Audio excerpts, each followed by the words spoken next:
আসসালামু আলাইকুম প্রিয় দর্শক, অন্য মঞ্চের আলাপচারিতায় আপনাদের সকলকে স্বাগত জানাচ্ছি। দেশমাতা খালেদা জিয়া কি আর ইহ জগতে নেই? সারা বাংলাদেশ জুড়ে এখন এটাই সবচেয়ে বড় প্রশ্ন।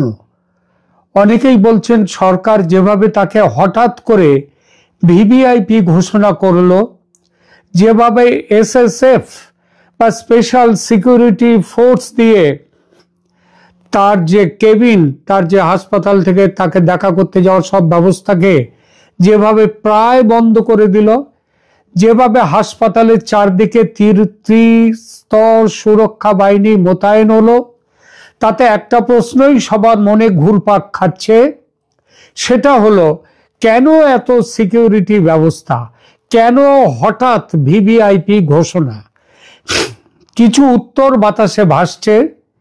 এত সিকিউরিটি নাকি খালেদা জিয়ার পুত্র তারেক রহমান যে কোনো সময় দেশে ফিরতে পারেন, সেজন্যই নাকি এত সুরক্ষা। একদমই যুক্তিগ্রাহ্য নয় এমন উত্তর। কারণ তারেক রহমান যদি এখন দেশে ফেরেন, তাহলে উনি যেভাবে দেশে থাকতে না পারার জন্য রাজনৈতিক আশ্রয় নিয়ে লন্ডনে আছেন, ইংল্যান্ডে আছেন, উনি এখন দেশে ফিরলে ওনার লন্ডনে থাকার আর সময় সেই সুযোগ হবে না। তিনি আর রাজনৈতিক কারণে লন্ডন প্রবাস সেটা তিনি বলতে থাকতে পারবেন না। সুতরাং একদমই যুক্তিগ্রাহ্য নয় এই উত্তরটা যে তারেক রহমানের জন্যে এইটা করা হচ্ছে। তারেক রহমান যদি ফেরেন, সেজন্য জনতার ভিড় হওয়ার কথা বিমানবন্দরে, সেখানে জনতাকে সামাল দিতে সুরক্ষা বেষ্টনী বিমানবন্দরে থাকবে। এবার কে আর হাসপাতালের পাশে নয়, যে এবার কে আর হাসপাতালে চিকিৎসাধীন রয়েছেন বেগম খালেদা জিয়া। আরো বড় কথা, তারেক রহমান কবে আসবেন কিংবা আদৌ আসবেন কিনা সেটাই তো কেউ কাউকে জানায়নি, তিনি নিজেও বলেননি তিনি কবে আসবেন। এবার প্রশ্ন ওঠে, হাসপাতালের পাশে সুরক্ষা ব্যবস্থা কি তাহলে খালেদা জিয়ার মৃত্যু হলে উন্মত্ত জনতাকে নিয়ন্ত্রণ করার জন্যে, যাতে জনতার আগে উন্মত্ত হয়ে ভাঙচুর না করতে পারে কিছু, তার জন্য? আপাত কারণ তো সেটাই মনে হচ্ছে। এখানে প্রশ্ন ওঠে, ম্যাডাম জিয়ার মৃত্যু হলে জনতার তো শোকে ভেঙে পড়ার কথা, তারা ক্রোধে উন্মত্ত হবে কেন? সেই কারণগুলোও কিন্তু বাতাসে ভাসছে। অনেকেই বলছে 21 তারিখে গত মাসেই ম্যাডামকে তার শরীরের অবস্থা বিবেচনা না করে একরকম জোর করে সরকারি অনুষ্ঠানে নিয়ে যাওয়া হয়, সেখানে জোর করে তাকে বসিয়ে রাখা হয়, কিছু একটা খাইয়ে দেয়া হয়, সেটা অনেকে অনেকটা জোর করেই, আর তার ফলেই তিনি অসুস্থ হয়ে পড়েন। এবং অসুস্থ হওয়ার পর যথাসময়ে উপযুক্ত চিকিৎসার ব্যবস্থাও করেনি সরকার। এই দায় সরকারের, সেজন্যই সরকার ভয় পাচ্ছে, আর ভয় পেয়ে সুরক্ষা বেষ্টনী দিয়ে ঘিরে ফেলেছে চারদিক। এই প্রচারের সঙ্গে আরেকটি কথাও খুব ভাসছে বাতাসে, সেটা হলো বেগম খালেদা জিয়ার মৃত্যু ঘটেছে ইতিমধ্যে, জনতার উন্মত্ততার ভয়ে সরকার ঘোষণা করছে, উল্টে বাহানা দিচ্ছে তারেক রহমানের জন্য সুরক্ষা করতেই এসবগুলো করা হচ্ছে। যত সময় যাচ্ছে তত ক্ষীণ হচ্ছে তারেক রহমানের দেশে ফেরার সম্ভাবনা, এবং ততই বাড়ছে ম্যাডাম জিয়ার মৃত্যুর সম্ভাবনা। যেমন ঘণ্টা চারেক আগে এক সময়ের বিএনপি সংসদ সদস্য ও অবসরপ্রাপ্ত সেনাকর্তা মেজর আখতারুজ্জামান মোটামুটি স্পষ্ট করেই বললেন, দেশমাতা খালেদা জিয়া আর ইহ জগতে নেই, এবং ইঙ্গিত করলেন এই মৃত্যু ঘটেছে আজ নয়, অন্তত কয়েকদিন আগে। জোর করে কৃত্রিম রেসপিরেটরি সিস্টেম ভেন্টিলেশনে তাকে রেখে তার শরীরের বুকের ওঠানামা দেখানো হচ্ছে। দেশের একটা বড় অংশের মানুষ কিন্তু এটাই বিশ্বাস করছে, আর ডাক্তাররাও কিন্তু এবং সরকারও ঝেড়ে কাশছেন না। আর এটা সত্যি হলে, এবং সত্যি হওয়ার সম্ভাবনাই বেশি, সুতরাং প্রশ্ন উঠছে, বেগম খালেদা জিয়া হচ্ছেন একজন আদ্যন্ত ধর্মবিশ্বাসী মানুষ, এবং ধর্মবিশ্বাসী বেগম জিয়ার মৃতদেহের ধর্মগ্রন্থ অনুযায়ী শেষ কাজ না করে কেন এভাবে রেখে দেয়া হয়েছে? কি বলা আছে এই বিষয়ে ধর্মগ্রন্থে? দেখুন, আমি হিন্দু, আমি নিজে ব্যক্তিগতভাবে হিন্দু, কিন্তু অনুসন্ধিৎস মন নিয়ে এবং আমার বহু পরিচিত মুসলিম বন্ধু ইত্যাদিদের সঙ্গে পরিচয়ের ফলে, তাদের সমাজে গভীরভাবে মেশার ফলে আমি এটা জেনেছি, মুসলিমদের মৃত্যুর পর তাদের মৃতদেহের সৎকার ও পারলৌকিক কাজ, সেগুলো আমার দেখা অনেক ক্ষেত্রে, এবং কিছু পড়াশোনাও আমি করেছি। আমার সেই দেখার মধ্যে ও পড়াশোনার মধ্যে, জানার মধ্যে, এখানে যদি প্রকাশ করতে গিয়ে আমি কোথাও ভুল ভ্রান্তি করে ফেলতে পারি, আমি সেজন্য আগে ভাগেই ক্ষমা চেয়ে রাখছি। এবার বলি ধর্মগ্রন্থে কি বলা আছে মৃতদেহ সম্পর্কে, মৃতদেহের সৎকার সম্পর্কে। কুরআন ও হাদিসে মৃত্যুর পর দাফন কত দ্রুত করতে হবে সে বিষয়ে সুনির্দিষ্ট কোনো ঘন্টা বা মিনিট উল্লেখ না করা থাকলেও যত দ্রুত সম্ভব দাফন কাজ সম্পন্ন করার ব্যাপারে কঠোর নির্দেশ দেয়া রয়েছে। ইসলামী পরিভাষায় একে তাজিল বলা হয়। তাজিল মানে তাড়াতাড়ি করা। কুরআন হাদিস বিশ্লেষণের আলোকে আমার মতে, আমার যতটুকু জানা, আমি সেইটুকু আপনাদের সামনে একটু তুলে ধরলাম। এখানে প্রথমত নবীজি একাধিক হাদিসে মৃতদেহ দ্রুত দাফন করার নির্দেশ দিয়েছেন। এর প্রধান কারণ হলো, মৃত ব্যক্তি যদি নেককার বা সৎ কাজের অধিকারী হন, তবে তাকে দ্রুত তার উত্তম প্রতিদানের দিকে পাঠিয়ে দিতে হবে আল্লাহর কাছে। আর যদি বদকার বা খারাপ হন, তবে দ্রুত তার থেকে, তার অকল্যাণ থেকে নিজেদের মুক্ত করা উচিত। সুতরাং সেখানেও দ্রুত তার সৎকার করা উচিত মৃতদেহের। সবচেয়ে প্রসিদ্ধ হাদিসটি, সেখানে বলা হয়েছে যে রাসূলুল্লাহ বলেছেন, তোমরা জানাজা মানে দাফন কাফন দ্রুত সম্পন্ন করো, কেননা যদি মৃত ব্যক্তি নেককার হয় তবে তো তোমরা তাকে কল্যাণের দিকেই দ্রুত পৌঁছে দিচ্ছ, আর যদি সে অন্যরূপ মানে বদকার হয় তবে সে একটি আপদ, যাকে তোমরা দ্রুত তোমাদের কাঁধ থেকে নামিয়ে দিচ্ছ। কোথায় বলা আছে? সহিহ বুখারীতে। একটু বলে নিই, সহিহ বুখারীর 1315, সহিহ মুসলিম 944। অন্য একটি হাদিসে বলা হয়েছে, যখন তোমাদের কেউ মারা যায় তখন তাকে বেশিক্ষণ আটকে রেখো না, বরং তাকে দ্রুত তার কবরে পৌঁছে দাও। এটা কোথায় বলা আছে? এটা বলা আছে বাইহাকি সোয়াবুল ইমাম। এর পরে আরেকটা জায়গায়, কুরআনে সরাসরি দাফনের সময়সীমা নিয়ে কোনো আয়াত নেই, তবে কুরআনে মানুষের সম্মান এবং মৃত্যুর পর তার গন্তব্য বা আল্লাহর কাছে ফিরে যাওয়ার উপরে গুরুত্ব দেওয়া হয়েছে। সূরা আবাসাতে আল্লাহ বলেছেন, অতঃপর তিনি তাকে মৃত্যু দেন এবং কবরের ব্যবস্থা করুন। এটা সূরা আবাসা 21 নম্বর আয়াতে। এই আয়াতে কবরস্থ করাকে আল্লাহর একটি নিয়ামত হিসেবে উল্লেখ করা হয়েছে, যা দ্রুত সম্পন্ন করা মৃত ব্যক্তির সম্মানের অংশ। কতক্ষণের মধ্যে দাফন করতে হবে? ইসলামী ফিকা বা মাসালা অনুযায়ী এর কোনো নির্দিষ্ট সময়, যেমন 4 ঘন্টা না 6 ঘন্টা এসব নেই। তবে নিয়ম হলো, মৃত্যু নিশ্চিত হওয়ার পর গোসল, কাফন ও জানাজা শেষ করে কাল বিলম্ব না করে দাফন করা। ইসলামী স্কলারদের মতে স্বাভাবিক মৃত্যু নিশ্চিত হওয়ার পর অযথা দেরি করা মাকরুহ মানে অপছন্দনীয়।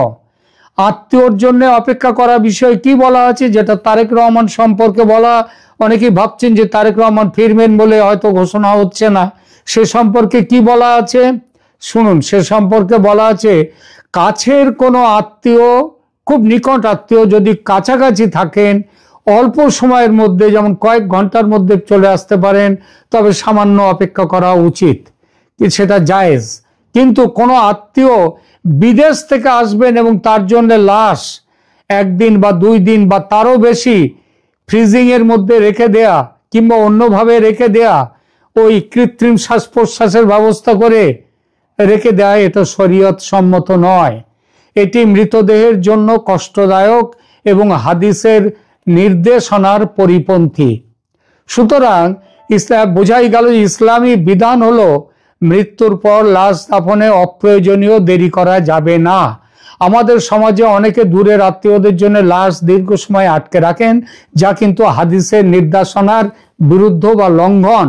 মৃত ব্যক্তির প্রতি প্রকৃত সম্মান হলো তাকে দ্রুত তার রবের কাছে, রবের জিম্মায় সঁপে দেয়া।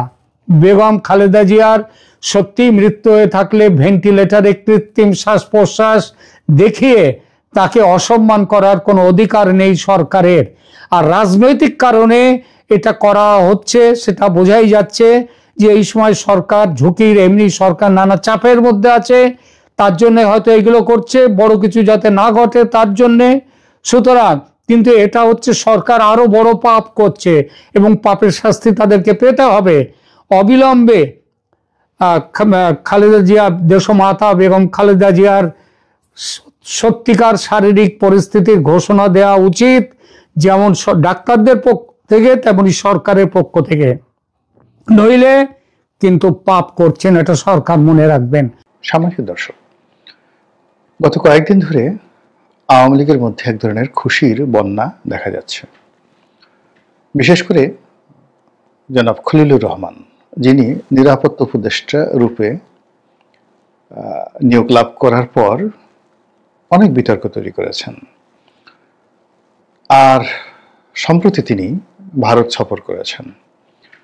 সেই ভারত সফর করার পরেই দেখা গেল আওয়ামী লীগের মধ্যে একটা নিদারুণ উৎসব, উদ্দীপনা লক্ষ্য করা যাচ্ছে। বাংলাদেশে যে সকল আওয়ামী লীগের নেতাকর্মীরা পালিয়ে আছেন, তাদের অনেকগুলো যে ইন্টারনাল কানেক্টিভিটি রয়েছে, নিজেদের মধ্যে তারা যে সকল কথাবার্তা বলে, তারপরে তাদের যে সকল ওয়েব মিটিংগুলো হয়, এগুলো লিক বা এগুলোর অনেক খণ্ডিত চিত্র ইন্টারনেটে অনেক সময় ভাইরাল হয়ে যায়। তো সেখানে গত 1 সপ্তাহে দেখা যাচ্ছে যে তারা অনেকটা ইউরেকা কি যেন একটা পেয়ে গেছেন জনাব খলিলুর রহমান সাহেবের দিল্লি সফরের পর। একই অবস্থা কলকাতার যে সকল আওয়ামী লীগ নেতৃবৃন্দ রয়েছেন তাদের কথাবার্তা, আর শেখ হাসিনার যে সাবেক প্রধানমন্ত্রী, ওনার যে বক্তব্য, ঝাঁঝালো বক্তব্য, এটি গত 1 সপ্তাহে রীতিমতো বারুদের মতো হয়ে গেছে। পয়েন্টিভ, তারপর প্রোগ্রেসিভ, এরপরে অ্যাজ ইট ইজ, মানে তিনি প্রধানমন্ত্রী আছেন, ক্ষমতাচ্যুত হননি, খুব অল্প সময়ের জন্য তিনি বিদেশ ভ্রমণে গেছেন, ওখানে বসে তিনি শুনতে পেয়েছেন তার সিংহাসনে কেউ হয়তো বসেছে। ওটা শোনার পর তার যেভাবে রাগ হচ্ছে এবং যেভাবে তিনি, যাকে বলা হয়, প্রতিশোধ নেয়ার মতো ক্ষমতা রাখেন বা পারেন, অ্যাজ ইট ইজ ওইরকম একটা ভাব তার বক্তব্যে গত 1 সপ্তাহ যাবৎ লক্ষ্য করা যাচ্ছে। এটা কেন হচ্ছে, কি হচ্ছে, সেই বিষয়গুলো নিয়ে আলোচনা করব। তার আগে আরেকটু বলে নেই। দ্বিতীয় যে লক্ষণ, সেটি হলো দিল্লিতে জনাব খলিলুর রহমান যে বৈঠক করেছেন, সেই বৈঠক সম্পর্কে রাষ্ট্রের পক্ষ থেকে বা খলিলুর রহমান সাহেবের পক্ষ থেকে তেমন কিছু বলা হয়েছে এরকম আমার নজরে আসেনি। কিন্তু ওখানে তিনি ছিলেন, তার সঙ্গে ভারতের কর্তৃপক্ষ ছিলেন, অজিত দোভাল ছিলেন। অজিত দোভালের সঙ্গে আবার মার্কিন রাষ্ট্রদূত ভারতে যিনি আছেন নিয়োজিত, সেই মার্কিন রাষ্ট্রদূত ছিলেন।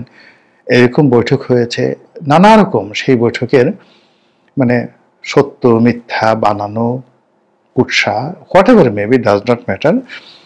আওয়ামী লীগের যারা লোকজন রয়েছেন সোশ্যাল মিডিয়াতে, তারা এত চমৎকারভাবে তারা সেই জিনিসগুলো প্রচার করছেন। আপনি যদি শোনেন, মানে আমার কাছে মনে হয় অনেকগুলো বক্তব্য একেবারে ডাহা মিথ্যা, কিন্তু তাদের বক্তব্য শুনলে মনে হবে যে অজিত দোভাল মার্কিন রাষ্ট্রদূত এবং জনাব খলিলুর রহমান তারা যখন বৈঠক করছিলেন, তো বৈঠকের আগে তিনজনই সেই ইউটিউবার বা কন্টেন্ট ক্রিয়েটর তাদের সঙ্গে আলাপ আলোচনা করেছেন। সেই ইউটিউবার শিখিয়ে দিয়েছেন তিনজনকে এভাবে কথা বলবে। তারপরে তারা আবার যেভাবে কথাগুলো বলেছেন, কথাগুলো বলার পরে ওই সময়টাতে সেই ইউটিউবার উপস্থিত ছিলেন বা তারা উপস্থিত ছিলেন, শুনেছেন।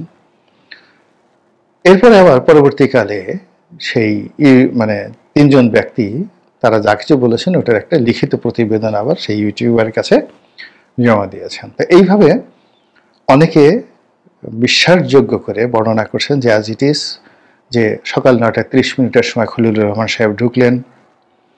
তিনি ওই জায়গাতে দাঁড়িয়েছিলেন। 5 মিনিট পরে তাকে ভিতরে ডেকে নেওয়া হলো। এরপর অজিত দোভাল আসলেন, তার সঙ্গে হ্যান্ডশেক করলেন, বসে থাকলেন। অজিত দোভালের একটি চোখ পিটপিট করছিল, মুখে ছিল মুচকি হাসি। তিনি হাতটা বাড়িয়ে দিলেন হ্যান্ডশেক করার জন্য, কিন্তু পরিপূর্ণভাবে খলিল সাহেবের সঙ্গে যেন করমর্দন না হয়। হাতের প্রথম 4টি যে আঙুল, সেই আঙুলের অল্প অংশ, যেভাবে ব্রিটেনের রানী হাত বাড়িয়ে দেন হ্যান্ডশেক করার জন্য, তিনি কখনো ফুল হ্যান্ডশেক করেন নাই কারোর সঙ্গে, একমাত্র নেলসন ম্যান্ডেলা ছাড়া। ওইরকম ভাবে অজিত দোভাল খলিলুর রহমান সাহেবের সাথে হ্যান্ডশেক করেছেন। এইরকম মানে বানানো একটা দৃশ্য আপনি কল্পনা করে চমৎকার ভাবে বর্ণনা করা হয়েছে। As it is Ajit Doval তাকে বলে দিয়েছেন, বা ওই দৃশ্য তার কাছে, ভিডিও ফুটেজটা তার কাছে আছে। এরপরে কি হলো, মানে আমি গল্প বলছি কিন্তু এটা কিন্তু বাস্তবতা নয়। এরপরে কিছুক্ষণ পরে সেখানে তারা বসে রইলেন, কোনো কথাবার্তা নেই। এমন সময় মার্কিন রাষ্ট্রদূত এলেন। তারপরে তাদের আলোচনা শুরু হলো। এইভাবে গল্প চলতে থাকলো এবং সেই গল্পগুলো শুনে আওয়ামী লীগের লোকজন খুশি হলো না আসলে সেখানে কি হয়েছে সেটা তারা জানার পরে তাদের খুশি হয়েছে আমি বলতে পারবো না। দ্বিতীয় যেটি হলো সেটা হলো যে দিল্লি থেকে তিনি কাতারে গিয়েছেন। তো কাতার অনেক দিন ধরে, সেই 80-র দশক থেকে এখন পর্যন্ত বিশ্বের অনেক গুরুত্বপূর্ণ যে রাজনীতির জটিলতা কুটিলতা রয়েছে সেগুলোর সমাধান হয় কাতারের রাজধানী দোহাতে। এবং এ ব্যাপারে কাতারের যে রাষ্ট্রীয় বিভাগ, পররাষ্ট্র বিভাগ এবং তাদের যে ইন্টেলিজেন্স বিভাগ, বিশেষ এক্সপার্ট তারা রয়েছে। তারা তালেবানদের সঙ্গে, হুতিদের সঙ্গে, ইরানের সঙ্গে, হিজবুল্লাহর সঙ্গে, তারপরে পাকিস্তানের সঙ্গে, ভারতের সঙ্গে এই বড় বড় যে ডিলগুলো হয়েছে গত কয়েক বছর, প্রায় 100% সব ডিলগুলো কিন্তু কাতারে হয়েছে। এমনকি রাশিয়ার সঙ্গে যে ইউক্রেনের যে ডিলগুলো, এটার প্রাথমিক ডিলগুলো কাতারে হয়। একবার দুবার এরদোয়ান চেষ্টা করেছিলেন সেটা তুরস্কে করার জন্য, কিন্তু সফল হয়নি। কাতার এখানে সফল হয়েছে। এখন সেই কাতারে গেছেন মিস্টার খলিল, এরকম খবর বের হয়েছে। এবং সেখানে আবার আমেরিকান, আবার ভারতীয়, আবার এই যে বাংলাদেশে যারা লোকজন আছে তাদের সঙ্গে খলিলুর রহমান সাহেব বৈঠক করেছেন, সিরিজ বৈঠক করেছেন। এটা নিয়ে নানা রকম গল্প কাহিনী প্রকাশিত হচ্ছে। এবং সেখানে কাতারের পক্ষে যারা অংশগ্রহণ করেছেন তাদের নাম ধাম সহ ডিটেলস ইউটিউবাররা বলে দিচ্ছেন। এবং সেখানে তারা যে কথাটা বলার চেষ্টা করছেন সেটা হলো যে ওখানে আওয়ামী লীগকে নিয়ে বার্গেনিং হচ্ছে, শেখ হাসিনাকে রাজনীতিকে ফেরানোর ব্যাপারে বার্গেনিং হচ্ছে, ইত্যাদি নানা রকম কথাবার্তা। এগুলো শুনলে আওয়ামী লীগের লোকজন না অনেক আনন্দ পায়, মজা পায়, তাদের মন শান্তিতে ভরে আসে। তো এই সকল কারণে তাদের মনে শান্তি কিনা আমি বলতে পারবো না। আপনি যদি সাম্প্রতিক সময় বিবিসি বাংলার সঙ্গে জনাব সজীব ওয়াজেদ জয়ের সাক্ষাৎকার দেখেন, তারপর ভারতের কয়েকটি টেলিভিশন মিডিয়ার সঙ্গে সজীব ওয়াজেদ জয়ের সাক্ষাৎকার দেখেন, আপনি তার বলার ধরন, প্রকৃতি, মানে তার শব্দচয়ন, বাংলাতে তার শব্দচয়ন এবং ইংরেজিতেও তিনি এমনি অনেক অনেক ভালো বলেন। এবং তার এই ইংরেজি বলাটা এখন জনাব তারেক রহমান সাহেব এবং ডক্টর মোহাম্মদ ইউনূস তাদের সকলের জন্য রীতিমতো লায়াবিলিটিসে পরিণত হয়েছেন। এই কারণ হলো তার ইংরেজি অ্যাকসেন্ট, উচ্চারণ, প্রাসঙ্গিকতা, তার বডি ল্যাঙ্গুয়েজ এবং তার ইংরেজি বলার যে রিদম, এর ধারের কাছে নেই। মানে ডক্টর মোহাম্মদ ইউনূসের ইংরেজি যদি বলেন, তারেক রহমান সাহেবের ইংরেজি আমি কখনো শুনিনি, কিন্তু ডক্টর মোহাম্মদ ইউনূস সাহেবের বক্তব্য ইংরেজিতে যদি শুনেন আর জয়ের ইংরেজি যদি আপনি দেখেন তাহলে এই দুইয়ের মধ্যে পার্থক্য হলো জয় যখন কথা বলেন তখন মনে হবে শশী থারুর কথা বলছেন, বারাক ওবামা কথা বলছেন, অথবা ক্লিনটন কথা বলছেন, অথবা মার্গারেট থ্যাচার কথা বলছেন। ইংরেজির মানটা ওই পর্যায়ের। আর তার পাশে যদি ডক্টর মোহাম্মদ ইউনূসের ইংরেজি দেন, আমার কাছে মনে হয় তিনি চট্টগ্রামের আঞ্চলিক ভাষায় ইংরেজি বলছেন, অথবা বরিশালের আঞ্চলিক ভাষায় ইংরেজি বলছেন, এরকম আমার কাছে মনে হয়। এটা আমার ব্যক্তিগত অভিব্যক্তি। কিন্তু এর ফলে কি হলো, জয় বাংলায় বললে অনেকে খুশি হয়, কিন্তু ইংরেজিতে যদি জয় কোনো বক্তব্য দেন তাহলে এটা তার যারা রাজনৈতিক প্রতিপক্ষ তাদের গায়ে রীতিমতো কচুর বিষ লেগে যায়। যারা এমনভাবে ইংরেজি বলতে পারে না, যারা এমনভাবে মানে যাকে বলে বিদেশি গণমাধ্যমের সাথে সাক্ষাৎকার দেওয়ার সুযোগ পায় না, তো সে সকল মানুষ কিন্তু বাংলাদেশে এই মুহূর্তে তারা খুবই ক্ষমতাধর, আগামীতে মনে করে তারা রাষ্ট্র ক্ষমতা চালাবেন, এই মানুষগুলো তাদের গায়ে রীতিমতো কচুর বিষ বা কচুর রস লেগে যায় এবং তারা জ্বলে পড়ে মনে হয় যে জয়কে যদি পেতাম ওর কান দুটো মলে দিতাম, ঠোঁট দুটো টেনে দিতাম, যে এই ঠোঁট ইংরেজি বলো কি করে। তারপরে গালের মানে আমরা যেটা একটা গালের এটাকে বললে হয় মানে কানসা, মানে গালের এবং কানের মাঝামাঝি যে জায়গাটি রয়েছে আর গালের যে যেটি অংশ রয়েছে সেটিকে আমরা মানে যাকে বলা হয় অনেকে বলা হয় মানে এই এটা আঞ্চলিক অনেক সুন্দর একটা শব্দ আছে, কিন্তু আমার এটা এই মুহূর্তে আমার মনে আসছে না।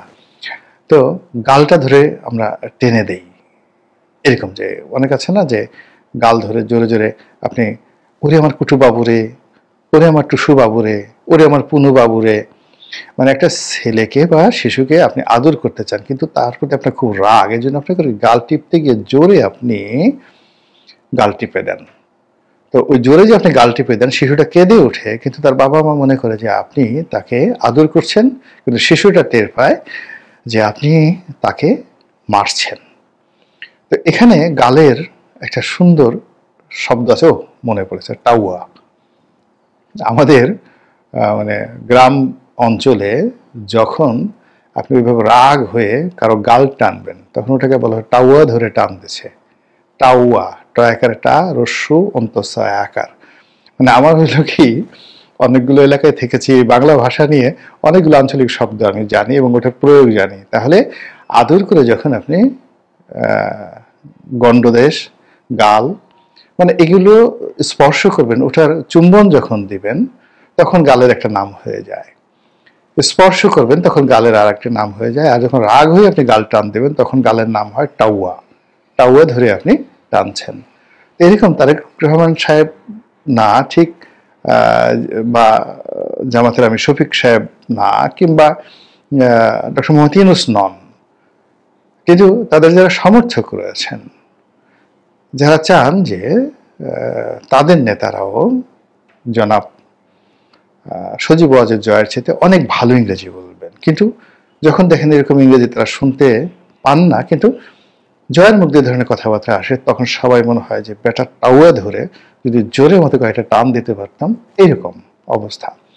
তো জয় সাম্প্রতিক সময় যে ইংরেজিতে যে ভাষণগুলো দিচ্ছেন এটা যথেষ্ট উত্তেজনা তৈরি করছে তার প্রতিপক্ষের মধ্যে, আর তিনিও কথা বলতে বলতে ধীরে ধীরে আরো প্রোগ্রেসিভ হচ্ছেন, পয়েন্টিভ হচ্ছেন, প্রফেশনাল হচ্ছেন এবং আওয়ামী লীগের যারা লোকজন রয়েছেন তাদের মধ্যে আশা জাগাচ্ছেন, আর বিরোধী পক্ষের মধ্যে যারা প্রপার রাজনীতি করেন রাইট ওয়েতে তাদের দৃষ্টি আকর্ষণ করছেন। গেল জয়ের ব্যাপার। সবচেয়ে যে কথাটি বলে আমি আজকের বক্তব্য শেষ করব সেটি হলো